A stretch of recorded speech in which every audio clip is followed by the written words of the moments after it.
મે મહિનાની શરૂઆતની સાથે જ દેશ માટે સારા સમાચાર આવ્યા છે। એપ્રિલ મહિના દરમિયાન જીએસટી કલેક્શનમાં જબરદસ્ત વધારો થયો છે। આ વધારાની સાથે જીએસટી કલેક્શન રેકોર્ડ હાઈ સ્તરે પહોંચ્યું છે।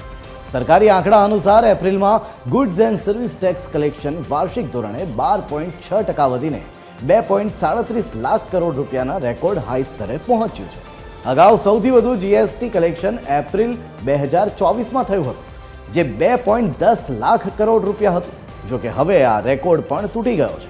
માર્ચ 2025માં આ કલેક્શન 1.96 લાખ કરોડ રૂપિયા હતું।